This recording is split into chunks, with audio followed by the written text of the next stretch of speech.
السلام عليكم ورحمة الله تعالى وبركاته.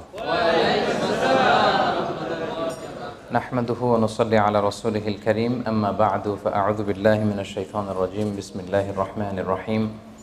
والذين يكنزون الذهب والفضة ولا ينفقونها في سبيل الله فبشرهم بعذاب أليم. صدق الله العظيم.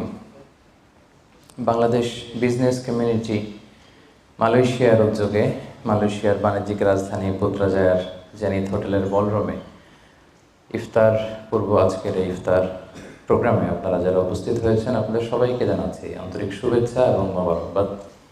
আহলান ওয়া সাহলান ওয়া মারহাবান বিকুম ফি হাদাল লিকা আত-তাইয়িব আল মুবারাক। আমরা শুরুতেই আল্লাহ রাব্বুল ইজ্জা ওয়াল জালালের দরবারে শুকরিয়া জ্ঞাপন করছি যিনি আমাদেরকে পবিত্র রমাদানুল মুবারকে ইফতারের পূর্ব মুহূর্তে কিছু দিনী কথা শুনবার জন্য একত্রিত হওয়ার তৌফিক দিয়েছেন। আমরা সবাই করে নিচ্ছি কালিমাতুশ শুকুর আলহামদুলিল্লাহ। আল্লাহ তাআলা শুকরিয়া আদায়ের পাশাপাশি আজকের এই প্রোগ্রামের অর্গানাইজিং কমিটির আমি শুকরিয়া আদায় করছি। অতিথি হিসেবে যারা এসেছেন তাদের শুকরিয়া আদায় করছি। অর্গানাইজিং কমিটি আমাকে একটা টপিক দিয়েছে এবং রিকোয়েস্ট করেছে যে আপনি যাকাতের উপর আলোচনা করবেন, কারণ আজকে নাকি বড় বড় ব্যবসায়ীরা আসবে এখানে আমি শুনলাম। তো অনেককে আমি চিনি পার্সোনালি, আলহামদুলিল্লাহ। আল্লাহ তাআলা আপনাদের ব্যবসায় বারাকা দিক। রিজিকের 10 ভাগের 9 ভাগই আসে ব্যবসা থেকে। তো এটাতে অনেক বরকত। রাসূল সাল্লাল্লাহু আলাইহি ওয়াসাল্লাম নিজেও তো বিজনেস করেছেন, তাই না? তো আল্লাহ তাআলা আপনাদের ব্যবসায় বারাকা দান করুক এবং আল্লাহ তাআলা আমাদের যাদেরকে সম্পদশালী বানিয়েছে আমরা যেন যাকাত আদায় করতে পারি নিয়ম অনুযায়ী, আল্লাহ তাআলা সেই তৌফিকটুকু আমাদের দান করুন। তো যাকাতের আলোচনা এক বৈঠকে জাকাতের সবগুলো অনুষঙ্গ টাচ করা কোয়াইট টাফ। তো তারপর আমি চেষ্টা করব যে এমন একটা ধারণা আপনাদেরকে দেওয়ার জন্য আজকের এই আলোচনা শুনলে হয়তো একটা ওভারঅল ধারণা আপনি পাবেন যাকাত রিলেটেড। তো হোপফুলি আমি 10টা পয়েন্টে যাকাত নিয়ে আজকে কথা বলবো ইনশাআল্লাহ বিইজনিল্লাহ। প্রথমে আমি যাকাতের গুরুত্ব ও তাৎপর্য নিয়ে কথা বলবো। এরপর যাকাত আদায় যদি কেউ না করে তাদের শাস্তি কি কোরআনে সে ব্যাপারে কথা বলবো। এরপর যাকাত আদায়ের কিছু কোরআন বর্ণিত খাত আছে, মন চাইলেই যে কোনো জায়গায় আবার যাকাতের টাকা দেওয়া যায় না, সেই খাতগুলো কি সেগুলো আমরা জানার চেষ্টা করব। তারপর জানবো 4 নম্বরে কাদেরকে যাকাত দেওয়া যাবে না, কিছু লোক আছে যাদের যাকাত দেওয়া যাবে না। এরপর 5 নম্বরে জানবো যাকাত ফরজ হওয়ার কিছু শর্ত আছে এগুলো। 6 নম্বরে যাকাতেবল অ্যাসেট কি কি, সব অ্যাসেটে যাকাত আসে না, এগুলো আমরা জানবো। 7 নম্বরে যাকাত হিসেব করার সহজ পদ্ধতি আজকের এই জেনিথ হোটেলের বলরুম থেকে আমরা শিখে যাবো ইনশাআল্লাহ পড়ে। তো কিভাবে সহজে ক্যালকুলেশন করবেন এটা আজকে আমি বুঝিয়ে দিব। তারপরে আমাদের অনেকের কৃষি সম্পদ থাকে, কৃষি সম্পদের যাকাতটা ক্যালকুলেট কিভাবে করতে হয়। আমাদের অনেকের পশু সম্পদ থাকে, এটার যাকাতের ক্যালকুলেশন কিভাবে করতে হয়। এবার সবশেষে 10 নম্বরে বলবো যে কি দিয়ে যাকাত দিলে বা কিভাবে যাকাত দিলে যাকাতটা প্রোডাক্টিভ হবে, ইফেক্টিভ হবে। আমাদের দেশে দেখবেন যে যাকাতের শাড়ি দেয়, খুব পাতলা শাড়ি, নিম্নমানের শাড়ি, যিনি পায় তারাও ইউজ করতে পারে না, কয়েকদিন ইউজ করার পরেই এটা ব্যবহার অযোগ্য হয়ে পড়ে, রং চলে যায়, ছিঁড়ে যায়। তাহলে তো এটা ইফেক্টিভ হলো না, কি বলেন, প্রোডাক্টিভ হলো না। কিভাবে কি দিয়ে যাকাত দিলে যাকাতটা প্রোডাক্টিভ হয় সেটাও আমরা বলবো। তো আল্লাহর মেহেরবানি যে আপনারা খুবই সুশৃঙ্খল, এটা দেখে আমার ভালো লাগছে। বিভিন্ন প্রোগ্রামে একটু বিশৃঙ্খলা হয়, যেটা আমি খুবই অপছন্দ করি। বিশৃঙ্খলা হলে আমি আলোচনা করতে পারি না। এরকম সুশৃঙ্খল পরিবেশ হলে কিছুদিনই কথা শেয়ার করা যায়। তো তাহলে আসুন আমরা মূল আলোচনায় চলে যাই। প্রথমে আমরা বলবো যাকাতের গুরুত্ব এবং তাৎপর্য। সম্মানিত দিনী ভাই এবং বোনেরা, আমরা সবাই জানি যে যাকাত হচ্ছে one of the 5 pillars of Islam. ইসলামের 5টা ভিত্তির একটা, 3 নম্বর ভিত্তি। প্রথমে ঈমান, তারপরে সালাত, তারপরেই যাকাত। একটা খুঁটি, একটা তাঁবুর 5টা খুঁটি থাকে। এর মধ্যে এই তাঁবুর 5টা খুঁটিকে যদি ইসলামের 5টা পিলারের সাথে তুলনা করি তাহলে মাঝখানের খুঁটিটার নাম যাকাত। মাঝখানের খুঁটি না থাকলে যেমনি তাঁবু উঁচু হয়ে দাঁড়াতে পারে না, তেমনি যাকাত ভিত্তিক অর্থ ব্যবস্থা না হলেও মুসলিম উম্মাহ মাথা উঁচু করে দাঁড়াতে পারে না। যেমন এখন আমাদের যাকাত ভিত্তিক অর্থ ব্যবস্থা নাই, ফলে গোটা বিশ্বে আমরা কিন্তু ওইরকম নেতৃত্ব স্থানীয় বা উন্নতির একেবারে শীর্ষ স্থানে ওই পর্যায়ে কিন্তু আমরা যেতে পারি নাই। কারণ জাকাতের যে ডাইনামিজম এটাকে আমরা কাজে লাগাইনি। তো যারা দান করে তাদেরকে আল্লাহ তাআলা খুব পছন্দ করে। দানশীল ব্যক্তি তিনি কিয়ামতের দিন নিজের আমল নামা দেখে বিশ্বাসই করতে পারবে না এটা তার আমল নামা। কারণ আল্লাহ তাআলা ওই দানের সওয়াবটাকে ফুলিয়ে ফাঁপিয়ে পেলে পুষে পাহাড়ের সমান করে তারপরে আমল নামায় ঢুকিয়ে দিবে। সুবহানাল্লাহ। এবং দানকারী ব্যক্তির যত বালা মুসিবত আছে দানের কারণে আল্লাহ এটা দূর করে দেয়। আরশের নিচে আল্লাহ তাআলা তাকে স্পেশাল ছায়া দিবে কিয়ামতের দিন, যেদিন কোনো ছায়ার ব্যবস্থাপনা থাকবে না। তো এই দানের ব্যাপারটা সব ধর্মে আছে। হিন্দু ধর্মেও কিন্তু দানের ব্যাপারে উৎসাহিত করে। বৌদ্ধ ধর্মে দেখবেন আছে চ্যারিটি, ডোনেশন, ফান্ড রাইজিং, এগুলো আছে। ইহুদি ধর্মে, খ্রিস্ট ধর্মেও আছে। তবে ইসলাম এক্ষেত্রে অনন্য। ইসলাম শুধু দানকে উৎসাহিতই করেনি অন্য ধর্মের মতো, ইসলাম এটাকে ফরজ বানাই দিয়েছে। সুবহানাল্লাহ বলবেন না? নির্দিষ্ট পরিমাণ সম্পদ যদি নির্দিষ্ট সময় পরিমাণ কারো কাছে থাকে তাহলে তার উপর দান করা ইসলামে কি করে দিয়েছে? ফরজ। অন্য কোনো ধর্ম দানকে ফরজ করেনি, উৎসাহ দিয়েছে সব ধর্ম। কিন্তু ইসলাম এক্ষেত্রে ইউনিক। অন্য ধর্ম দানের ব্যাপারে ইন্সপায়ার করে, ইসলাম এটার অব্লিগেটরি বানিয়ে দিয়েছে, দিতেই হবে। এবং ইসলাম বলে আপনি দান করে জাকাত দিয়ে মোটেও যাকে দিলেন তার প্রতি করুণা করেননি। এটা তাদের প্রতি কিন্তু দয়া না। আমি আজকে যাকে জাকাত দিলাম আমি মোটেও দয়া করিনি, করুণাও করিনি, অনুকম্পাও না, বরং এটা তার হক। এটা কি? অফি আমওয়ালিহিম হাক্কুন লিসাইলি ওয়াল মাহরুম। ধনীদের সম্পদে গরিবদের হক। আল্লাহ বলেছেন অধিকার। বলা যায় যে ওরা আমাকে দয়া দেখিয়েছে। যে গরিব ভাইটা আমার জাকাত নিয়ে গেল ও আমাকে দয়া করেছে, কারণ আমার জন্য জাকাত দেওয়া ফরজ। আমার জন্য জাকাত দেওয়া কি? আমি আদায় করতে না পারলে জাহান্নামে যাব। কিন্তু যে জাকাত নেয়ার হকদার ওর জন্য কি জাকাত নেয়া ফরজ? কথা বুঝে নাই বোধহয়। গরিব মানুষ, ওর জন্য কি জাকাত নেয়া ফরজ? ও যদি বলে আমি গরিব আছি, ভালো আছে, নিব না জাকাত, কিছু করা যাবে? তো বরং ও আমার থেকে জাকাতটা নিয়ে আমাকে জাহান্নামের আগুন থেকে বাঁচালো, আমার ফরজ আদায়ের ক্ষেত্রে সহযোগিতা করে গেল। তো দয়াকে আমি করলাম না ও করলো? বলেন, দয়াকে আমি করলাম না সে করলো? সে করলো। এই জন্য আল্লাহ তাআলা বললেন অফি আমওয়ালিহিম হাক্কুন লিসাইলি ওয়াল মাহরুম। ধনীদের সম্পদে গরিবদের অধিকার আছে। এটা অধিকার, এটা কোনো রকম দয়া বা অনুকম্পা নয়। কারণ ইসলাম চায় একটা সুন্দর মানবিক সমাজ ব্যবস্থা গড়ে তুলতে। শহরের এক পাশে গাছতলা, আরেক পাশে পাঁচতলা। শহরের এক পাশে 5 স্টার 7 স্টার হোটেল, বৃত্ত, বৈভব, আনন্দ, উল্লাস, এন্টারটেইনমেন্টে মানুষ ফুর্তিতে মজে থাকবে। আর শহরের আরেক পাশে বস্তি, না খেয়ে মানুষ চিকিৎসার অভাবে ধুকে ধুকে মরবে। ইসলাম এটা চায় না। ইসলাম চায় সম্পদের তারল্য সবার হাতে পৌঁছে যাক। কাইলা ইয়াকুনা দুলাতান বাইনাল আগনিয়াই মিনকুম।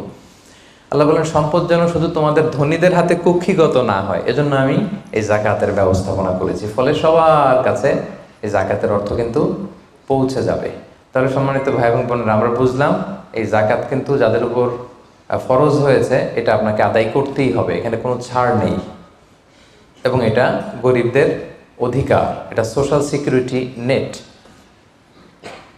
যাতে সকলের কাছে অর্থের তারল্য পৌঁছে যায়। এজন্য আল্লাহ তাআলা জাকাতকে ফরজ করেছেন। তাহলে জাকাতের গুরুত্ব তাৎপর্য তো বুঝলেন না? এবার শোনেন, জাকাত ফরজ হওয়ার পরে যদি আমরা জাকাত আদায় না করি তাহলে কি ভয়ঙ্কর শাস্তি হবে। এই আয়াতটা দিয়েই আমি আমার আলোচনা শুরু করেছি যে ওয়াল্লাযীনা ইয়াকনিজুনা যাহাবা ওয়াল ফিদ্দাতা ওয়া লা ইউনফিকুনাহা ফি সাবিলিল্লাহ ফাবাশশিরহুম বিআযাবিন আলীম। হে নবী, যারা গোল্ড, সিলভার, স্বর্ণ, রূপা জমা করে রাখে, আল্লাহর রাস্তায় দান করে না, তাকে আপনি কঠিন আযাবের সুসংবাদ দিন। আচ্ছা বলেন তো, আযাবের কি সুসংবাদ হয় না দুঃসংবাদ হয়? তারপরও আল্লাহ বললেন কঠিন আযাবের সুসংবাদ দিন। তার মানে বোঝা গেল আযাবটা যে খুব ভয়ঙ্কর হবে, আযাবের তীব্রতা বোঝানোর জন্য আল্লাহ এই এক্সপ্রেশন ব্যবহার করেছেন। ছেলে কথা শোনে না, তখন মা বলে দুষ্টামি করতেছো, বাবা আসলে এমন মাইট দিবে মজা টের পাবা। আচ্ছা বলো তো, মাইট দিলে কি মজা লাগে? তো মা তো বলতেছে মজা টের পাবি। তোর বাবা এসে এমন মাইট দিবে মজা টের পাবি। মজা লাগে মাইট দিলে? তো মজার কথা বললেন কেন মা? মাইটটা খুব কড়া হবে, মানে চরম পিট্টি দিবে তোমার বাবা তোমারে, আসুক তোমার বাবা। তো তো এই শাস্তির তীব্রতা বোঝানোর জন্য বললেন যে মজা। তো আল্লাহ বলতেছেন ওদেরকে কঠিন শাস্তির সুসংবাদ দেন, দুঃসংবাদ বলে নেই। আল্লাহ টিপ্পনি কেটে বললেন যে সুসংবাদ দেন, ইয়াউমা ইউহমা আলাইহা ফি নারি জাহান্নাম। সেদিন এই স্বর্ণরৌপ্য যারা জমিয়ে রেখেছে, জাকাত দেয় নাই, এগুলোর আল্লাহ গলিয়ে খুন্তি বানাবে লোহার। ফাতুকুয়া বিহা জিবাহুহুম ওয়া জুনুবুহুম ওয়া যুহুরুহুম, 3 জায়গায় ছেঁকা দেওয়া হবে। কপালে স্বর্ণরৌপ্য জমা করেছে, ব্যাংক ব্যালেন্স জমা করেছে, জাকাত দেয় নাই, এগুলোর আগুনে জ্বলিয়ে লোহার খুন্তি বানিয়ে কপালে ছেঁকা দেওয়া হবে। এটা কি দুনিয়ার আগুনের ছেঁকা? কথা বলেন। আল্লাহ জাহান্নামের আগুনকে বলেছেন নারুল্লাহিল মুকাদা আল্লাতী তাত্তালিউ আলাল আফইদা। দুনিয়ার আগুন আঙ্গুলে লাগলে আঙ্গুল জ্বলে, পায়ে লাগলে পা জ্বলে। জাহান্নামের আগুন দেখে যেখানেই লাগুক আগে কলিজে জ্বলে যাবে। সেই আগুনে সেই স্বর্ণ রূপাগুলোকে গলিয়ে খুন্তি বানিয়ে কপালে, পাজরে, পিঠে ছেক দেওয়া হবে। আল্লাহ তাআলা আমাদেরকে হেফাজত করুক। সাইয়ুতাওয়াকুনা মা বাখিলু বিহি ইয়াওমাল কিয়ামা, যেগুলোর জাকাত তারা দিতে চায় না স্বর্ণরৌপ্য, এগুলোরে বেড়ি বানিয়ে কিয়ামতের মাঠেই গলায় পরিয়ে দেওয়া হবে। অন্যান্য সব পাপের শাস্তি জাহান্নামে গেলে আগে বিচার, তারপরই না শাস্তি, কি বলেন? এক্সেপ্ট জাকাত। জাকাত যারা দেয় নাই এদের শাস্তি কিয়ামতের ময়দান থেকেই শুরু। অন্যান্য সব শাস্তি জাহান্নামে ঢুকলে, আর জাকাতের শাস্তি সাইয়ুতাওয়াকুনা মা বাখিলু বিহি ইয়াউমাল কিয়ামা, কিয়ামতের মাঠেই গলায় বেড়ি পরানো হবে। বুঝে শুনে সবাই উত্তর দিবেন। আচ্ছা, যেই লোকটাকে কিয়ামতের ময়দানে লক্ষ কোটি মানুষের সামনে লোহার বেড়ি পরিয়ে টানা হলো জাকাত না দেওয়ার কারণে, ও যদি নামাজি হয়ে থাকে, ওর নামাজ কি কাজে লাগলো ওই দিন? বলেন। উনি যদি রোজা রেখে থাকে, ওই দিন ওনার রোজাটা কি কাজে লাগলো? তাহাজ্জুদ পড়তে পড়তে কপালে যদি দাগ ফেলে দেয়, ওই দাগ ওনার কি কাজে লাগলো ওই দিন? কোটি মানুষের সামনে গলায় বেরিয়ে পড়ে যদি আমাকে হেঁচকা টান দেয় জাকাত না দেওয়ার কারণে, তো আমার নামাজ কি কাজে লাগলো বলেন তো? কথা বোঝেন নাই বোধহয়। নামাজ কি কোনো কাজে লাগলো? সো জাকাতের শাস্তি বড্ড ভয়ঙ্কর যারা জাকাত দেয়নি। হাদিসে আছে আতাহুল্লাহু মালান ওয়া লাম ইউআদ্দি যাকাত, আল্লাহ সম্পদ দিয়েছে কিন্তু তারা আল্লাহর রাস্তায় জাকাত দেয় নাই। এই সম্পদগুলোকে একটা সাপের রূপ দেওয়া হবে। সুজা আন আখরা, বুখারীর বর্ণনা। দ্য মোস্ট ভেনোমাস স্নেক, সুজা আন আকরা, টেকো সাপ। সাপের মাথায় পশম হয়, কিছু চুল, পশম। তো জাহান্নামের সেই সাপ এত বিষাক্ত, ভেনোমাস হবে, বিষের চোটে ওই সাপের মাথায় কোনো পশমও থাকবে না। ওই সাপ তাকে পেঁচিয়ে দেওয়া হবে। পেঁচাতে পেঁচাতে এই চোয়ালে এসে সাপটা শুধু ছোবল মারবে, আর কি বলবে জানেন? আনা মালুক আনা কানসুক, আমি তোমার সম্পদ। আমাকে ভোগ করার জন্য ব্যাংকে রেখে দিছিল না ফিক্সড ডিপোজিট করে, জাকাত ক্যালকুলেশন করে দেওয়া নাই? আনা মালুক আনা কানসুক বলতেই থাকবে, এক একটা ছোবল মারবে। আনা মালুক আনা কানসুক, am your wealth, am your bank balance. আমি তোমার সম্পদ, আমি তোমার গহনা, আমি তোমার জুয়েলারি, আমি তোমার অর্নামেন্টস, আমি তোমার গচ্ছিত সম্পদ। হিসাব করে তো দেও নাই, খাওয়ার জন্য রাখছিলা, আজকে খাও। আনা মালুক আনা কানসুক। আমরা কি কিয়ামতের ময়দানে সেই কঠিন আযাব ভোগ করতে চাই? এই কঠিন শাস্তি ভোগ করার ক্ষমতা কি আমাদের আছে? ওয়া খুলিকাল ইনসানু দাঈফা, আল্লাহ মানুষকে দুর্বল করে বানিয়েছে। সো সম্মানিত সুধী, আল্লাহ তাআলা আমাদেরকে, যাদেরকে সম্পদশালী বানিয়েছেন, আমরা যেন হিসেব করে জাকাত দিয়ে দিই, একেবারে নিয়ম মাফিক। আজকে নিয়মটা শিখে যাব, নিয়ম মাফিক আমরা জাকাত দিব। এটা গরিবের হক, গরিবের হাতে বুঝিয়ে দেব। পারা যাবে তো ইনশাআল্লাহ? ইনশাআল্লাহ। 2 নম্বর পয়েন্টও কভার করলাম। 3 নম্বর পয়েন্ট হচ্ছে জাকাত আদায়ের খাত। সব খাতে জাকাত দেওয়া যায় না। জাকাতের টাকা দিয়ে মসজিদ বানানো যায় না। আজকে বুঝে যান, জেনে যান মাসআলা। জাকাতের টাকা দিয়ে মাদ্রাসা বানানো যায় না। জাকাতের টাকা দিয়ে কালভার্ট, ব্রিজ বানানো যায় না, কারণ ব্রিজে তো ধনীরাও হাঁটবে, কি বলেন? তো ধনীরা কি জাকাতের টাকা কনজিউম করার কোনো সুযোগ আছে? নাই। তার মানে আল্লাহ তাআলা কোরআনে বর্ণিত 8টা খাত উল্লেখ করেছেন, এই 8টা খাতেই আপনাকে জাকাত দিতে হবে। এর বাইরে জাকাত দিলে হবে না। আল্লাহ তাআলা বলেন ইন্নামাস সাদাকাতু লিল ফুকারাই ওয়াল মাসাকিনি ওয়াল আমিলিনা আলাইহা ওয়াল মুআল্লাফাতি কুলুবুহুম ওয়া ফির রিকাবি ওয়াল গারিমিনা ওয়া ফিস সাবিলিল্লাহি ওয়া ইবনিস সাবিল ফারিদাতাম মিনাল্লাহি ওয়াল্লাহু আলিমুল হাকিম। 8টা খাত। এই 8 খাতের বাইরে আপনি জাকাত দিলে আদায় হবে না। এক নম্বর খাত হচ্ছে লিল ফোকারা, ফকিরদেরকে আপনি দিতে পারবেন। 2 নম্বর খাত হচ্ছে ওয়াল মাসাকিনি, মিসকিনদেরকে দিতে পারবেন। এখন ফকিরকে, মিসকিনকে, ফকির হচ্ছে মানলাহু শাই, যার কিছু জিনিসপত্র আছে, কিছু টাকা আছে, কিছু সম্পদ আছে, কিন্তু ওয়ালা ইয়াকফি, এটা তার হয় না। কিছু টাকা আছে, মাসে 20 দিন খাইতে পারে, 10 দিন কষ্ট হয়, ছেলেরে ভালোভাবে পড়াইতে পারে না, নিজের ভালো জামা কাপড়ের ব্যবস্থা নাই, তার মানে কিছু সম্পদ আছে, এতে তার কুলায় না, হয় না, একে বলে ফকির, একে আপনি দিতে পারবেন। আরেক শ্রেণী হচ্ছে মিসকিন। মিসকিন হচ্ছে মান লাইসা লাহু শাই, যার কিছুই নাই, একেবারে কিছুই নেই। রাস্তাঘাটে আমরা দেখবেন যে ভবঘুরে লুঙ্গি একটা পরে আছে, গায়ে কোনো জামা নেই, ওর কিছুই নাই, এ হচ্ছে মিসকিন। তো এদেরকে আপনি দিতে পারবেন। 1 নম্বরে ফকির, 2 নম্বরে মিসকিন। এই দুইটাই হচ্ছে বেসিকলি প্রাইমারি সোর্স। এরপর আল্লাহ তাআলা বলেছেন ওয়াল আমিলিনা আলাইহা, যাকাত ফাউন্ডেশনে যারা জব করে, যাকাত ম্যানেজমেন্টে যারা কাজ করে, এদের স্টাফদেরকে যাকাতের টাকা দিয়ে স্যালারি দেওয়া যাবে। যদিও এরা ধনী হোক, এরা তো আর যাকাত নিচ্ছে না, এরা স্যালারি নিচ্ছে, এটা দেওয়া যাবে। 3টা গেল। ওয়াল মুআল্লাফাতি কুলুবুহুম, বিধর্মী, অন্য ধর্মের, বুদ্ধিস্ট, হিন্দু, আপনি চাইলেন যে এরা যাকাতের টাকা দিয়ে একটু হেল্প করলে হয়তো ইসলামের প্রতি আকৃষ্ট হবে, এরকম শর্তে আপনি এরকম মুআল্লাফাতি কুলুবুহুম, অন্য ধর্মের লোকদেরও যাকাত দিতে পারবেন। সাধারণত অন্য ধর্মের লোকদের দেওয়া যায় না, কিন্তু যদি ভাবেন যে দিলে ইসলামের যে যাকাত ব্যবস্থা, ইসলামের সৌন্দর্য, আমরা একটা হেল্পিং হ্যান্ড দেখলে সে আকৃষ্ট হবে, তাহলে দিতে পারবেন। অফির রেকাব, 4 নম্বরে হচ্ছে দাস মুক্তি।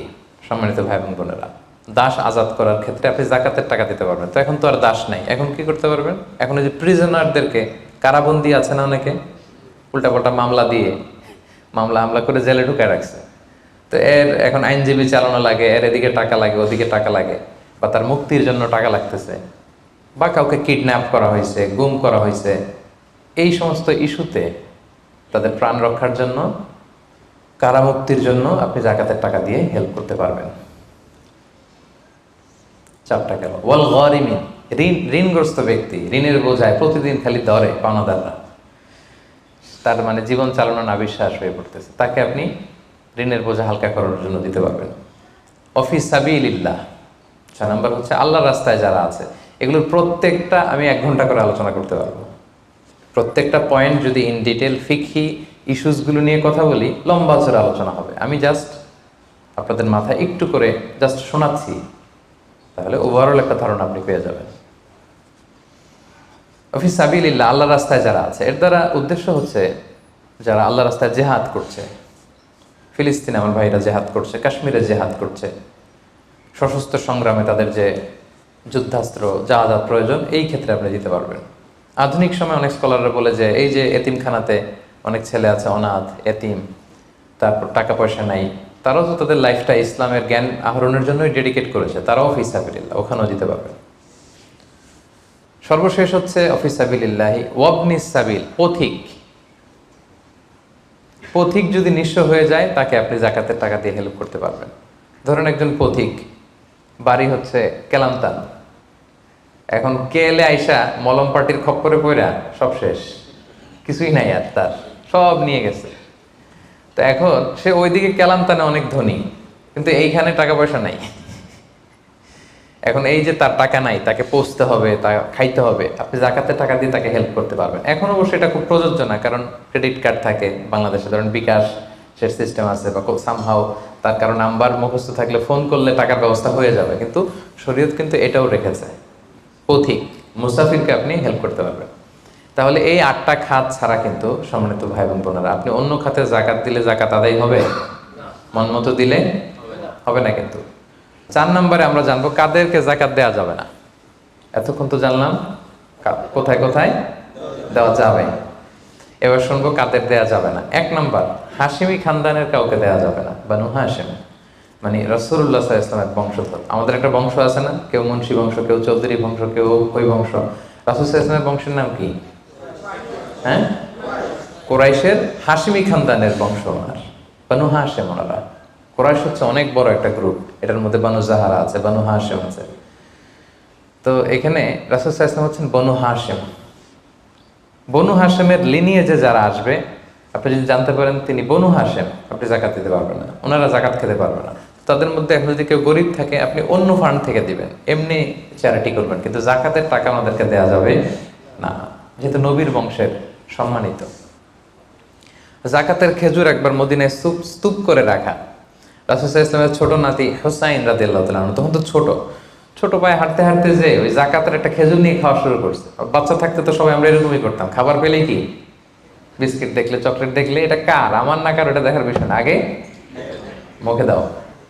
তো হুসাইন রাদিয়াল্লাহু তাআলা আনহু জাকাতের খেজুর তো উনি বোঝে নাই, উনি হাঁটতে হাঁটতে যে জাকাতের খেজুর খাওয়া শুরু করছে। রাসূল সাল্লাল্লাহু আলাইহি ওয়াসাল্লাম দূর থেকে দেখে উনি দৌড়ে গেলেন, যে বললেন কিখ কিখ, হাদিসে আছে শব্দটা, আরবিতে বলে কিখ কিখ, মানে আমরা বাংলায় কি বলি ওয়াক থু, থু মেরে ফেলে দাও, থুতু ফেলো যেটা বলি। রাসূল সাল্লাল্লাহু আলাইহি ওয়াসাল্লাম বললেন লা তা'লাম আন্না লা নাকুলু সাদাকা, নানা ভাই তুমি কি জানো না যে আমরা সাদাকার মাল খেতে পারি না? নাতিকে শিক্ষা দিচ্ছে, এডুকেট করছে যে হুসাইন তুমি কি জানো না যে আমরা সাদাকার মাল খেতে পারি না, আমরা তো বানু হাশেম। এবং রাসূল সাল্লাল্লাহু আলাইহি ওয়াসাল্লাম জোর করে ওই খেজুরটা বের করে দিলেন মুখ থেকে।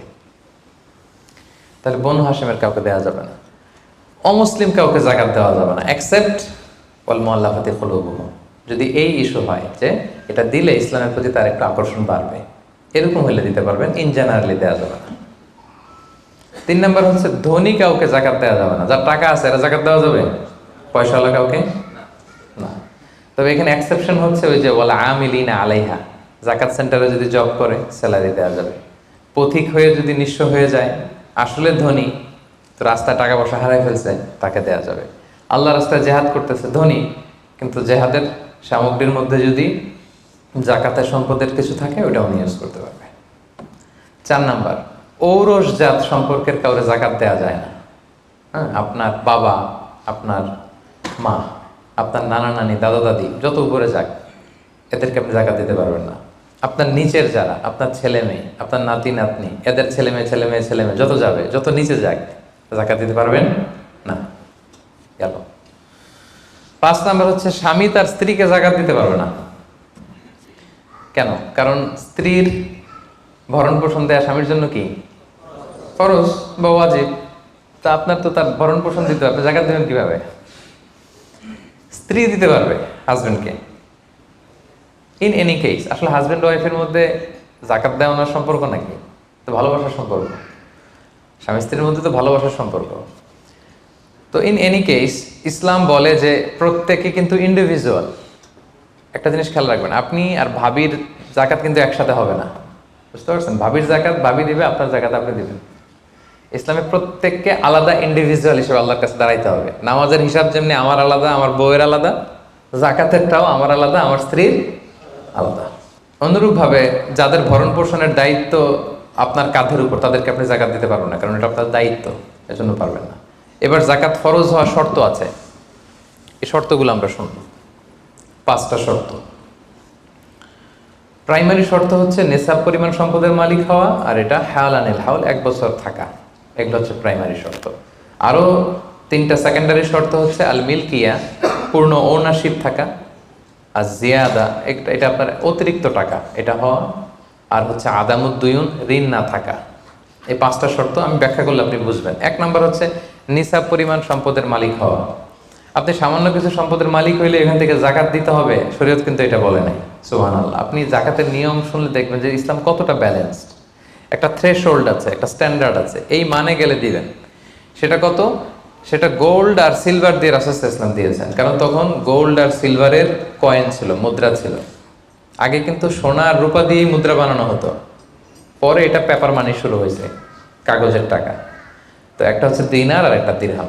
তো রাসূল সাল্লাল্লাহু আলাইহি ওয়াসাল্লাম যে থ্রেশহোল্ড বেঁধে দিয়েছেন সেটা হচ্ছে 7.5 তোলা স্বর্ণ বা 52.5 তোলা রূপা।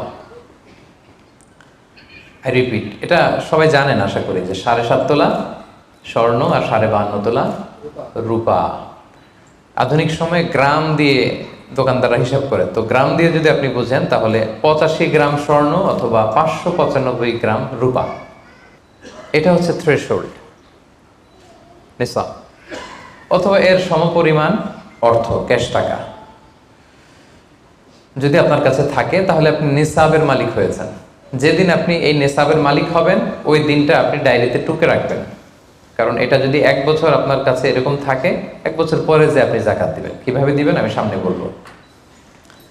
তো এই নেশাব নিয়ে একটা প্রবলেম আছে। প্রবলেমটা হচ্ছে 7.5 তোলা স্বর্ণ আর 52.5 তোলা রূপার দাম কিন্তু এক না। 52.5 তোলা রূপার দাম খুব কম, আর 7.5 তোলা স্বর্ণের দাম অনেক বেশি। এটা হইল একটাই কম আর একটা বেশি। ঘটনা হচ্ছে রাসূল সাল্লাল্লাহু আলাইহি ওয়াসাল্লাম যখন এই থ্রেশহোল্ডটা বেঁধে দিয়েছিলেন নিসাবটা, তখন দুইটার মান সমান ছিল। তখন 7.5 তোলা স্বর্ণ দিয়ে 52.5 তোলার মতো রূপা পাওয়া যেত, অথবা কেউ 52.5 তোলা রূপা বিক্রি করলে 7.5 তোলা স্বর্ণ পেত। কিন্তু পরে সিলভার ফল করতে শুরু করলো, ফল করতে করতে আজকে এই অবস্থা। গোল্ড আবার খুব একটা ফল করে নাই, ফলে গোল্ডের স্টেবিলিটিটা এখনো রয়ে গিয়েছে। তো এখন আপনি কোনটা ধরে দিবেন জাকাতটা? যদি আপনি রূপা ধরেন, কথার কথা, রূপা যদি এই 1 ভরির দাম 1000 টাকা হয়, তাহলে 52.5 ভরির দাম কত? 52,500 টাকা। কিন্তু স্বর্ণ যদি আপনি হিসাব করেন, 1 ভরি যদি 50,000 হয়, 7.5 ভরি কত? 3.5 লাখ প্লাস, তাহলে প্রায় 7 গুণ কম বেশি, তাই না? এটা নিয়েই হয়ে গেছে জটিলতা। তো এখন আপনি কোনটা ধরে দিবেন? অনেকে বলে না গোল্ড দিব, কারণ গোল্ড ফল করে নাই, এটার যে স্ট্যান্ডার্ড এটা এখনো বজায় আছে। এটা নিয়ে অনেক আলোচনা, আমি খুব সংক্ষেপে বলি। কেউ বলে গোল্ড দিব, কেউ বলে রূপা দিব। এখন আমি কি বলি? আমি আপনাদেরকে সাজেস্ট করব আপনারা রূপারটা ধরবেন। রূপারটা ধরলে কি লাভ হবে জানেন? দুই দিকেই লাভ, আপনারও লাভ, যিনি নিবে আরও লাভ। রূপারটা ধরলে বেশি সংখ্যক লোক জাকাত দান করতে হবে, তাই না? আর বেশি সংখ্যক গরিব লোকও টাকা পাবে, কি বলেন? তো দুই পক্ষে লাভ হইল না? এখন প্রশ্ন করতে পারেন, হুজুর ও পাইছে ওর লাভ, আমার লাভ কি? আপনার তো সবচেয়ে বড় লাভ, আপনি তো সওয়াব পাবেন আখিরাতে। এটা আমাদের বেশি দরকার না? কি বলেন? যিনি গ্রহীতা উনি পেয়ে লাভ, তার লাভ হইল, আর যিনি দাতা তিনি সওয়াব পেয়ে লাভবান হইলেন, তিনি সম্মানিত জাকাত দাতা হইলেন। অল্প আসুক না, ধরেন আপনার 1000 টাকা জাকাত আসছে, তা আপনি যদি 1000 টাকা জাকাত দেন, এটা আপনার হৃদয়ে একটা প্রশান্তির কারণ হবে না যে আমি সম্মানিত জাকাত দাতা, আলহামদুলিল্লাহ, আই এম এ জাকাত পেয়ার।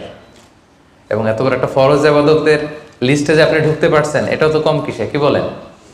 এজন্য স্বর্ণেরটা না ধরে রূপারটা ধরবেন। আপনাদের যে টাকা পয়সা, আপনাদের তো হীরা দিয়ে করা দরকার আপনাদের নেশা। এনিওয়ে, তো এজন্য আপনারা রূপারটা ধরবেন, তাহলে লোকজন উপকৃত হবে বেশি, সম্মানিত ভাই এবং বোনেরা। তাহলে 5টা শর্তের প্রথমটা তো বুঝে গেছেন, নিসাব, কি বলেন? নিসাব বুঝে গেছেন না? 2 নম্বর শর্ত হচ্ছে শুধু এই নেশাব পরিমাণ সম্পদের মালিক হইলেই হবে না ভাইরা, এটাকে হাল আনিল হাউল বলে, মানে 1 বছর আপনার কাছে থাকতে হবে। দেখেন ইসলাম কতটা ভারসাম্যপূর্ণ। কিছু টাকা আপনার কাছে থাকলে এই জাকাত দাও না, এটা 1 বছর থাকতে হবে। যদি দেখা যায় যে আপনার সব খরচ শেষে 1 বছর এই টাকাটা আপনার কাছে অলস পড়ে আছে, তাহলে বোঝা গেল যে আপনি সম্পদশালী এবং আপনার অর্থের একটা স্টেবিলিটি আছে, কি বলেন? তাহলে আপনি নেশাব পরিমাণ সম্পদের মালিক হলেন, এবং 1 বছর যদি থাকে, 1 বছর শেষে আপনি জাকাত দিবেন। এই বছরটা কিন্তু সৌর বছর না, সোলার ইয়ারে হিসাব করলে হবে না, এটা লুনার ইয়ারে, চান্দ্র বৎসরে। খেয়াল রাখতে হবে, সৌর বছর জানুয়ারি ফেব্রুয়ারি মাসের যে হিসাবটা, এটা 365 দিনে 1 বছর। কিন্তু যেটা লুনার ইয়ার, চন্দ্র বছর, এটা কতদিন 1 বছর কে জানে? কেউ জানেন না? 300 হ্যাঁ 354 দিন, রাইট, 354 দিন, সামান্য কিছু সময়। তো 11 দিনের কিন্তু এখানে ডিফারেন্স আছে, 11 দিনের ডিফারেন্স আছে। তো আপনি হিসেব করবেন হচ্ছে চান্দ্র বছর অনুযায়ী, সৌর বছর অনুযায়ী না। তো সৌর বছর অনুযায়ী যদি করেন, তাহলে আপনার জাকাত কিন্তু 2.5% থাকবে না। চান্দ্র বছর অনুযায়ী আপনার 2.5%, সৌর বছর করলে ওইটা 2.58% হয়ে যাবে। একটু বাড়বে না? কারণ কতদিন বেশি? 11 দিন বেশি, পার্সেন্টেজও বেড়ে যাবে। তখন কিন্তু জাকাত আপনার 2.5% থাকবে না, 2.58%। বলার আগে বুঝে যায়, কারণ সব ব্যবসায়ী সারাদিন ক্যালকুলেটর নিয়ে কোত্থেকে শিপমেন্ট হইলো, কত মিলিয়ন গেল, কত মিলিয়ন ঢুকলো, সব মুখস্থ, যেন বলার আগে বুঝে ফেলতেছে চটচট করে, মাশাআল্লাহ। তো তখন আর 2.5% হচ্ছে না, 2.58% হচ্ছে। তাহলে সম্মানিত ভাইরা, আপনি ধরেন, উদাহরণস্বরূপ ধরেন যে আপনি গত রমজানের 20 তারিখে সর্বপ্রথম নিসাব পরিমাণ সম্পদের মালিক হয়েছিলেন। তো তারপরে আপনি খেয়াল করবেন যে দেখি সারা বছর এই পরিমাণ অতিরিক্ত অলস টাকা আমার কাছে পড়ে থাকে কিনা। থাকতে থাকতে থাকতে থাকতে এই রমজানের 20 পর্যন্ত দেখেন যে টাকা ওইটা তো আছে, আরও হয়েছে টাকা। তো তার মানে আপনি এখন জাকাত দিবেন, যেহেতু নেশাবের মালিকও হয়েছেন, আবার পূর্ণ একটা চন্দ্র বছরও আপনার অতিক্রম করেছে, স্থায়ী হয়েছে, তখন আপনি জাকাত হিসাব করবেন। তাহলে দুইটা শর্ত বুঝলেন না? 3 নাম্বার হচ্ছে ওনারশিপ। আপনার মালিকানা থাকতে হবে, যে সম্পদটা আছে খালি আপনার কাছে টাকা থাকলেই হবে না, এটা কমপ্লিট, আরবিতে তাসাররুফ বলে, কমপ্লিট ওনারশিপ আপনার থাকতে হবে। এখন একজনের আমানতের টাকা আপনার আছে, ওটা আপনি জাকাত দিতে পারবেন? একজন 5 লাখ টাকা আমানত রাখছে, আপনি এটা জাকাত দেওয়া শুরু করছেন, হবে? সেটা তো উনি জাকাত দেবে, এটা তো আপনার আমানতের টাকা, এই টাকা তো আপনার বুঝাই দিতে হবে। তো আমানতের টাকা কিন্তু কমপ্লিট ওনারশিপ আমার থাকে না, এটার হিসাব আমি করবো না। তো এটা বুঝে গেলেন। 4 নাম্বার হচ্ছে এই টাকা আপনার অতিরিক্ত হইতে হবে, আরবিতে বলে জিয়াদা। দেখেন ইসলাম কত সুন্দর। ইসলাম বলে আপনার নিজের পার্সোনাল এক্সপেন্সিস, আপনার লিভিং কস্ট, আপনার সব ধরনের অ্যাকোমোডেশন, আপনার ট্রান্সপোর্টেশন এক্সপেন্সিস, আপনার মেডিকেল এক্সপেন্সিস, আপনার বাচ্চার স্কুলিং, আপনার ইয়ারলি ট্রিপ যদি থাকে, এন্টারটেনমেন্ট, ধরেন বছরে আপনি একবার ফ্যামিলি আউটিং করেন, এই খরচটা যত খরচ আপনার হতে পারে, এই সব খরচ শেষেও কিছু টাকা আপনার থেকে যায়, ইসলাম বলে ওইটার উপরে জাকাত দিবে। সুবহানাল্লাহ। জিয়াদা, অতিরিক্ত হওয়া শর্ত। আপনার লাগে, যদি আপনার এই টাকা লাগে, ওটা তো আপনি ইউজ করবেন। আপনার টাকার ব্যবহারের জন্য সবচেয়ে বেশি হকদার কে? আপনি নিজে। আপনার সব খরচ আলহামদুলিল্লাহ সুন্দরভাবে চলে, এরপরেও নিসাব পরিমাণ টাকা বছর ব্যাপী যখন আপনার রয়ে গেল, ইসলাম বলে জাস্ট 2.5%। সুবহানাল্লাহ। তাহলে অতিরিক্ত হইতে হবে। সর্বশেষ শর্ত, 5টা শর্তের সর্বশেষ শর্ত হচ্ছে ঋণ থাকতে পারবে না।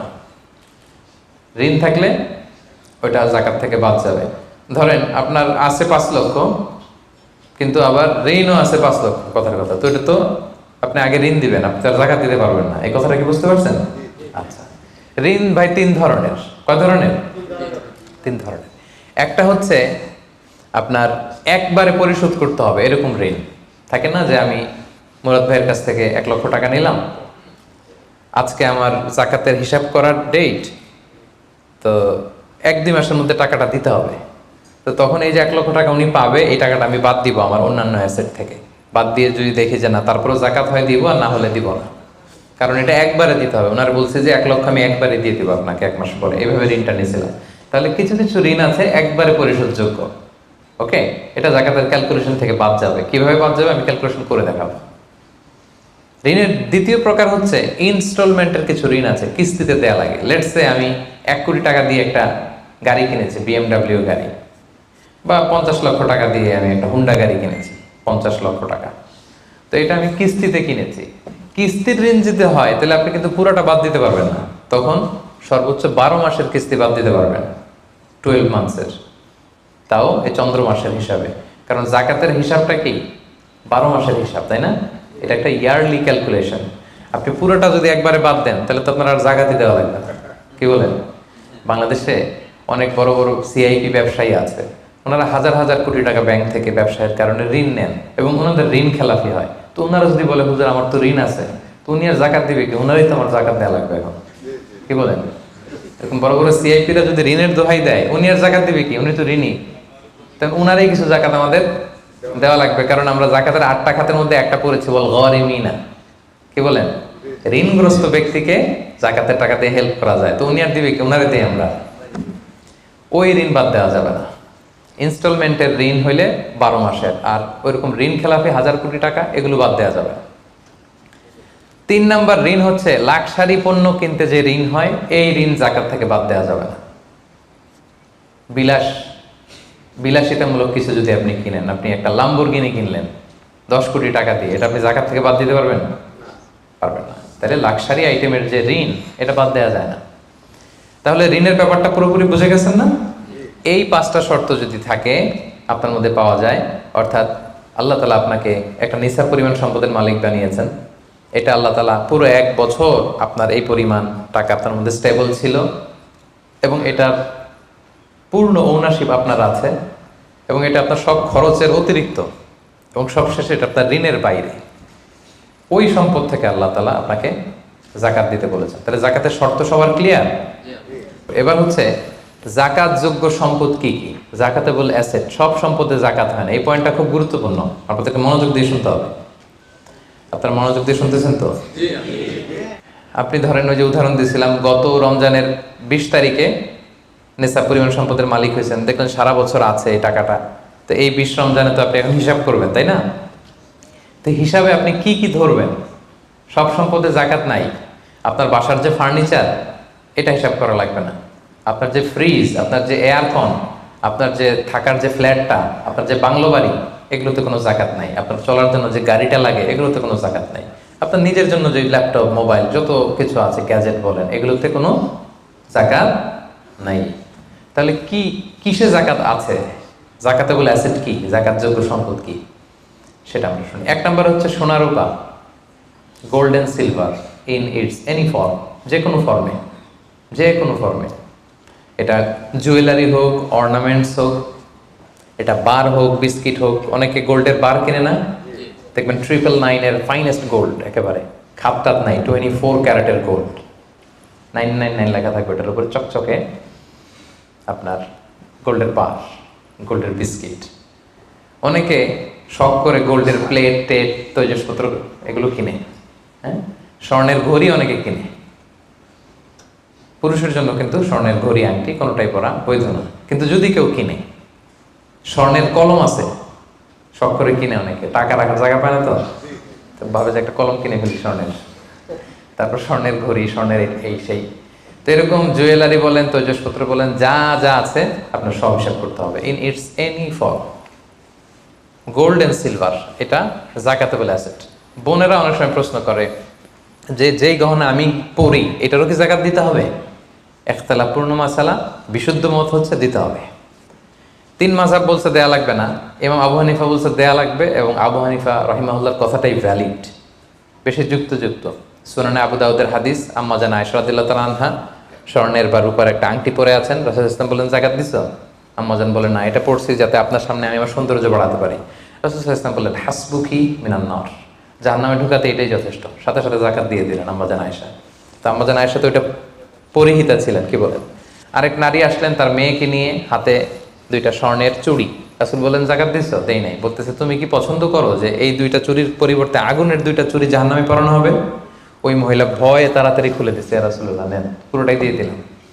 তো এই হাতের বালাও কিন্তু ওই মেয়ে হাতে পড়া ছিল, তাই না? এতে করে বোঝা যায় যেই জুয়েলারি আমার বোনেরা আপনারা ইউজ করেন, সেটারও জাকাত দিতে হবে, সেটারও জাকাত দিতে হবে। আপনার সিন্ধুকে থাক, গলায় থাক, আপনি সব কাউন্ট করে জাকাত দিবেন। তবে আপনি বিক্রয় মূল্য হিসাব করবেন, কারণ আপনি 1 লক্ষ টাকা দিয়ে একটা নেকলেস কিনছেন, বেচতে গেলে কি 1 লক্ষ পাবেন? কথা বোঝেন নাই? পাবেন? এটার সাথে খাদ আছে, এটার মেকিং চার্জ আছে, জুয়েলারি দোকানেরও একটা মেকিং চার্জ রাখে। তো আপনি যখন আপনার নেকলেসটা বিক্রি করতে যাবেন, ওরা 20% কাট করে দিবে। 1 লক্ষ টাকার নেকলেস আপনি দোকানে বেচতে গেলে কত টাকা পাবেন? 80,000 হিসাব করবেন, বিক্রয় মূল্য ধরতে হতো। তো তাহলে সম্মানিত ভাই এবং বোনেরা, zakatable asset 1 number gold and silver. 2 number হচ্ছে ক্যাশ। ধরেন আজকে আমি আমার জাকাত হিসাব করতে বসছি, তো আমি দেখতেছি যে আমার স্বর্ণ টর্ণ কি আছে না আছে, আমি হিসাব করতেছি। স্বর্ণের পালা গেল, এবার আমি হিসাব করব আমার ক্যাশ কোথায় আছে, পকেটে কত, ওয়ালেটে কত, ড্রয়ারে কত, ব্যাংকে কত, কারেন্ট অ্যাকাউন্টে কত, ফিক্সড অ্যাকাউন্টে কত, সেভিংস অ্যাকাউন্টে কত, যত জায়গায় আপনার যত ক্যাশ ফর্মে টাকা আছে এটা আপনি হিসেব করবেন। এগুলো জাকাতেবল অ্যাসেট।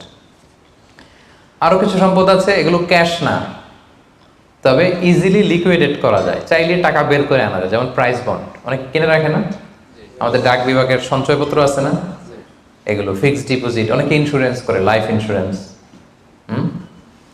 এগুলো চাইলে আপনি টাকা বানাতে পারেন।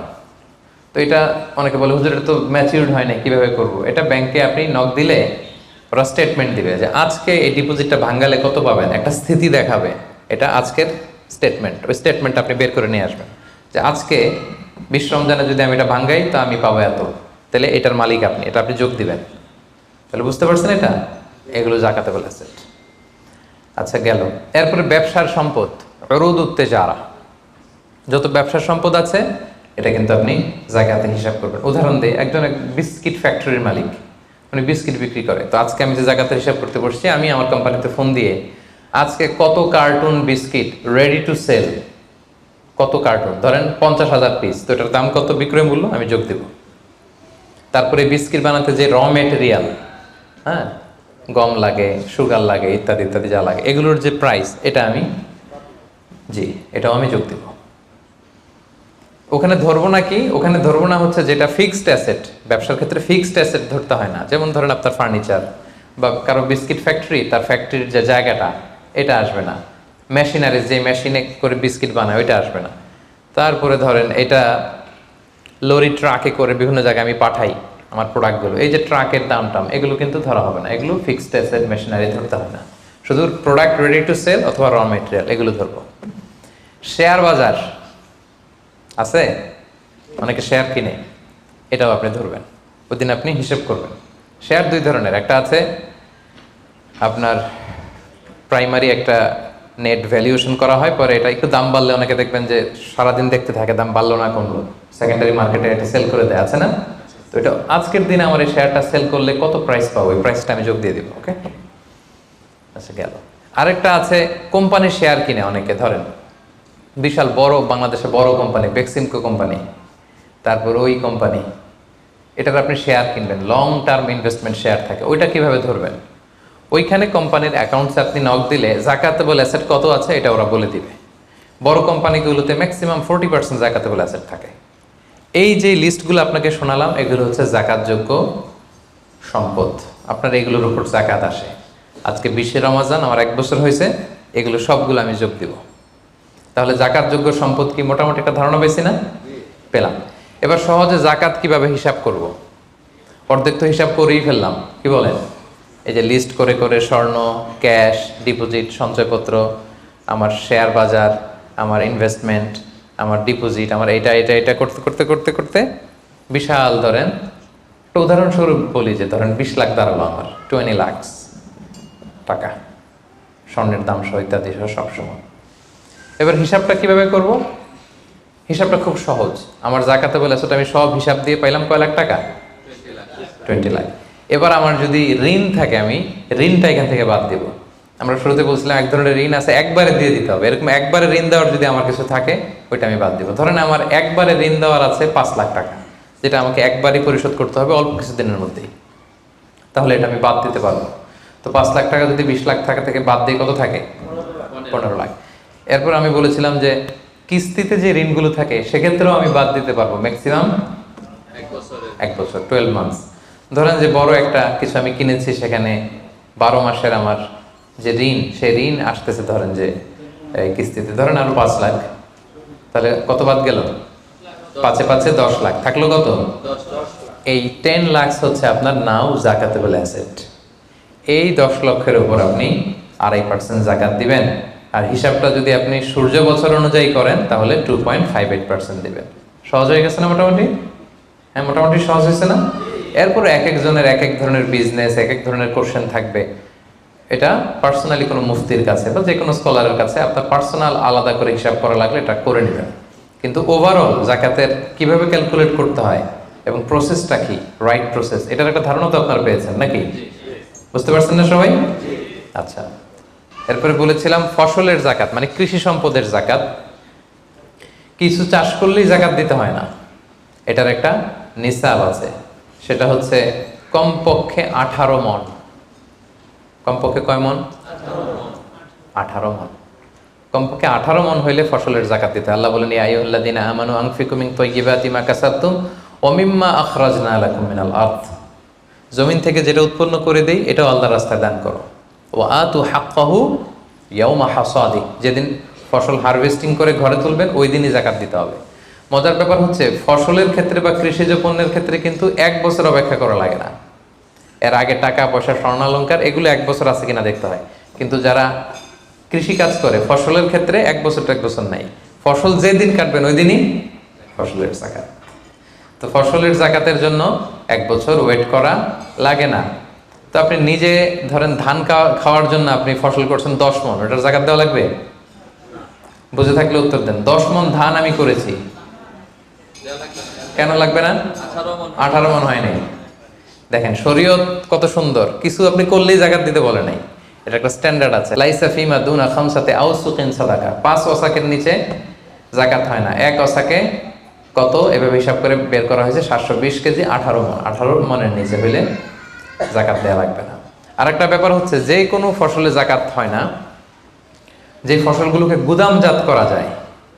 পচনশীল যদি হয় হবে না। যেমন আম রাখা যায়, কলা রাখা যায়, পেঁপে রাখা যায়, শাকসবজি রাখা যায়, রাখা যাবে হচ্ছে চাল, ডাল, গম, ভুট্টা, খেজুর, এগুলা।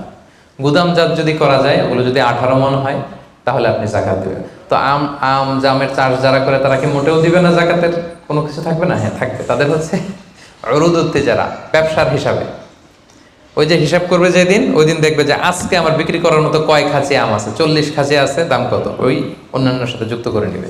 কিন্তু ফসলের দিতে হইলে কমপক্ষে 18 মণ, এবং এটা গুদামজাত করা যায় এমন পণ্য হইতে হবে। কিভাবে দিব বলেন?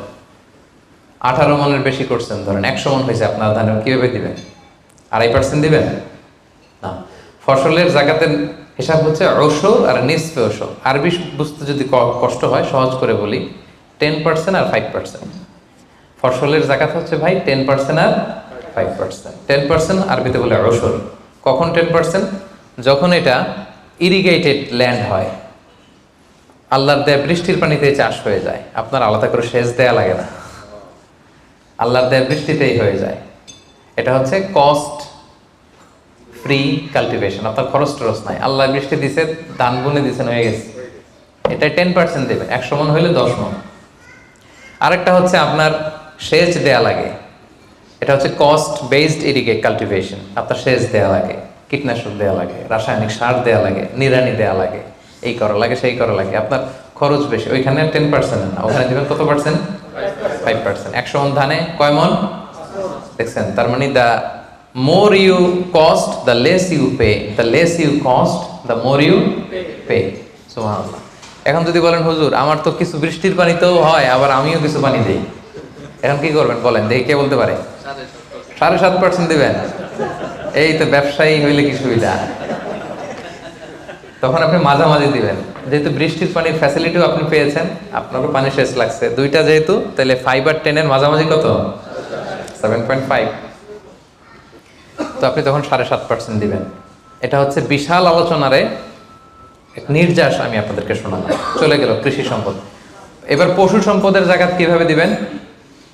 পশু সম্পদের যে লিস্ট, এটা আমাদের জন্য অ্যাপ্লিকেবল না। 40টা ছাগল হলে একটা ছাগল বছর শেষে, 30টা গরু হলে বছর শেষে, 5টা উট হলে, এটা আমাদের জন্য অ্যাপ্লিকেবল না। কারণ পশু সম্পদের জাকাত যদি দিতে হয়, শর্ত হচ্ছে এটা সায়েমা হইতে হবে। সায়েমা মানে পশুগুলা বনে বাদারে যে ঘাস লতা পাতা নিজেই খেয়ে আসে, এটার কোনো খাওয়ানো টাওয়ানো লাগে না। কিন্তু আমাদের যে পোলট্রি শিল্প, আমাদের যে গরুর ফার্ম, এটাতে ফ্যানের নিচে রাখতে হয়।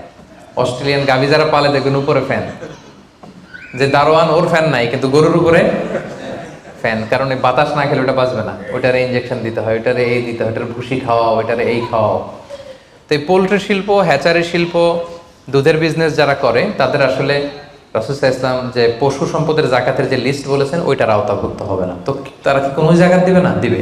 ওই যে উরুদুত্তি যারা ব্যবসায়ের পণ্য হিসেবে, আমি দুধ বিক্রি করি, সো আজকে যখন আমি হিসাব করব, আমি দেখবো যে আমার কত লিটার রেডি টু সেল, জানলাম যে 300 কেজি আজকে আমার দুধ আছে, এটা বিক্রি হবে, এটার দাম কত, এটা আমি যোগ দিয়ে দিব। জাকাতে বলে অ্যাসেট যত আছে এগুলোর সাথে যোগ দিয়ে হিসাব করবো। বুঝতে পারছেন? সহজ হয়ে গেল না? 10টা পয়েন্টের 9টাই শেষ। সর্বশেষ পয়েন্ট আমাদের ছিল যে কিভাবে জাকাত দিলে বেশি প্রোডাক্টিভ হবে। আমরা শুরুতে বলেছি জাকাতের শাড়ি বলে ইসলামের শাড়ি নেই, জাকাতের লুঙ্গি বলে লুঙ্গি নেই, এগুলো দিলে জাকাত যথাযথভাবে আসলে আদায় হয় না। তো জাকাতটা আমরা প্রোডাক্টিভ ওয়েতে দিব। দুইভাবে দিলেই আদায় হয়। একটা হচ্ছে আপনার রেগুলার যে নেসেসিটি, এগুলো পূরণের জন্য জাকাত দিলেও হবে। যেমন খাওয়া নাই, তো আপনি খাবার কিনে দিলেন, জামা নাই, জামা কিনে দিলেন, চিকিৎসার অভাব, অসুস্থ, আপনি ওষুধ কিনে দিলেন, আদায় হবে। কিন্তু একটা দারিদ্র বিমোচন হবে না? হবে। আজকে আপনি কিছু খাবার দিলেন, ও খেয়ে কালকে আবার ওদিকে জাকাতের লাইন, ওদিকে যে দাঁড়াবে, কি বলেন? এরপরের দিন শুনবে যে ওইখানে নাকি শাড়ি দিবে, ওইখানে যাবে। আপনি যদি পার্মানেন্ট সলিউশন করার ট্রাই করেন, এইটা হচ্ছে সবচাইতে ইফেক্টিভ, সবচাইতে প্রোডাক্টিভ। তো সেটার জন্য কোনো ফাউন্ডেশনের আন্ডারে, কোনো বোর্ডের আন্ডারে যদি করা যায়, বা আপনাদের মতো বিজনেস ম্যাগনেট যারা আছেন, আপনাদের যদি কোনো জাকাত ম্যানেজমেন্ট এরকম বোর্ড থাকে, আপনারা যদি করতে পারেন, আপনারা আপনাদের এলাকায় আপনারা চাইলে এভাবে দারিদ্র বিমোচন করতে পারবেন। তবে এটার জন্য শর্ত হচ্ছে মনিটরিং করা লাগে। ধরেন আপনি একজন মহিলা সেলাই করতে জানে, তাকে সেলাই মেশিন কিনে দিলেন। একজন গরু পালতে চায়, গরু কিনে দিলেন। অস্ট্রেলিয়ান গাই কিনে দিলেন 2টা, এটার দুধ বিক্রি করে ফ্যামিলিটা মোটামুটি চলতেছে। এদের এক ছেলে আছে, সে সিএনজি চালাতে জানে, তো একটা সিএনজি কিনে দিলেন। এলাকায় সিএনজি চালায়, অটোরিকশা চালায়, ভ্যান চালায়, তার ফ্যামিলিটা চলবে না মোটামুটি? সে আর অন্য জায়গায় যে জাকাতের টাকা চাইবে? চাইবেন। এটা প্রোডাক্টিভ। তবে এটার ক্ষেত্রে আপনি যে পরে দিতে যাবেন না কিছু, দেখবেন কার কিসে আগ্রহ। আপনি যে সিএনজি কিনে একজনকে দিলেন, কদিন পরে দেখবেন যে সিএনজি পেয়েছে ও গাঁজা কিনে খাইতেছে। এরকম আছে। আপনি একটা কিনে দিচ্ছেন, ওইটাতে তার আগ্রহ নাই, ওইটা দিবেন না। একজন এসে বললো যে আমি আমার ছেলে ভ্যান চালাই, 4 বছর আগের পুরান এক ভ্যানটা নষ্ট হয়ে গেছে, একটা ভালো ভ্যান হইলে আমাদের ফ্যামিলিটা চলতো। দেখলেন যে সে ভ্যান চালায়, ভ্যান চালানোর যোগ্যতা আছে, এরা এটা দিলে কাজ হবে, এরা 2টা ভ্যান কিনে দেন। একজন সিএনজি চালায়, সিএনজি নষ্ট হয়ে গেছে, তারে কিনে দেন। গরু পালার অভ্যাস আছে, নিতে চায়, স্বাবলম্বী হতে চায়, তাকে দেন। একজন এসে বললো যে আমার ছেলেটারে আমি বিদেশ পাঠাইতে চাই, ও যদি বিদেশে যায় আমার ফ্যামিলিটা সচ্ছল হবে, 5 লক্ষ টাকা লাগবে ওরে পাঠাতে। আমরা গরিব মানুষ 2 লাখ জোগাড় করছি, আর 3 লাখের জন্য পাঠাইতে পারতেছি না। চমৎকার, যদি দেশের বাইরে পাঠানো যায়। আপনি ওখানে 3 লাখ টাকা দিয়ে ছেলেটারে বিদেশে পাঠাই দিলেন, ওর প্রবাসী হিসেবে ও যে টাকা পাঠাবে, ওর পাঠানো টাকায় ওর ফ্যামিলিটা সচ্ছল হয়ে গেল। ঠিক না? এইভাবে যাকে যেটা দিলে, এটা আপনি বুঝবেন, যার ক্ষেত্রে যেটা অ্যাপ্লিকেবল, তাকে যদি আপনি ওইভাবে জাকাতের টাকাটা দেন, ওটা বেশি প্রোডাক্টিভ হবে, ওটা বেশি ইফেক্টিভ হবে। এইভাবে প্ল্যান করে করে যদি আপনারা আপনাদের জাকাতের টাকাগুলো যারা হকদার তাদের হাতে তুলে দিতে পারেন, একে তো সে স্বাবলম্বী হবে, দারিদ্র বিমোচন হবে, এবং সমাজ থেকে আমাদের দারিদ্রতা উঠে যাবে। দারিদ্রতা খুব খারাপ জিনিস। রাসূল সাল্লাল্লাহু আলাইহি ওয়াসাল্লাম এই দারিদ্রতা থেকে পানাহ চাইতেন। রাসূল সাল্লাল্লাহু আলাইহি ওয়াসাল্লাম সবসময় পড়তেন, আল্লাহুম্মা ইন্নী আউযু বিকা মিনাল ফাকরি ওয়াল কিল্লাতি ওয়াদ দিল্লাহ, মানে হে আল্লাহ, আমি দারিদ্রতা, আমি কমতি আর আমি জিল্লতি থেকে পানাহ চাই। রাসূল সাল্লাল্লাহু আলাইহি ওয়াসাল্লাম সবসময় দারিদ্রতা থেকে পানাহ চাইতেন। তো এই দারিদ্রতা বিমোচনের জন্য জাকাতের যে ডায়নামিজম, এটা আমাদেরকে প্রপার ওয়েতে কাজে লাগাতে হবে। আশা করি যে 10টি পয়েন্টে আপনাদের সাথে জাকাত ম্যানেজমেন্টের উপর আলোচনা করেছি। সবাই বুঝতে পারছেন না পয়েন্টগুলো? ওভারঅল কিভাবে জাকাত প্রসেসটা হয়, জাকাত দিতে হয়, একটা ধারণা হয়েছে না? আল্লাহ তাআলা আমাদের সবাইকে কথাগুলো বোঝার ও আমল করার তৌফিক দান করুন। আল্লাহ তাআলা তার মেহেরবানিতে আমাদের যাদেরকে সম্পদশালী বানিয়েছেন, আমরা যেন জাকাত দিয়ে ধন্য হতে পারি, আল্লাহ তৌফিক দান করুন। আমরা যেন এই জাকাতের মাধ্যমে দারিদ্রতা বিমোচন করতে পারি, অভাগা সুবিধা বঞ্চিত মানুষের মুখে যেন আমরা হাসি ফোটাতে পারি। আল্লাহ তাআলা তৌফিক দান করুন। আমি আপনাদের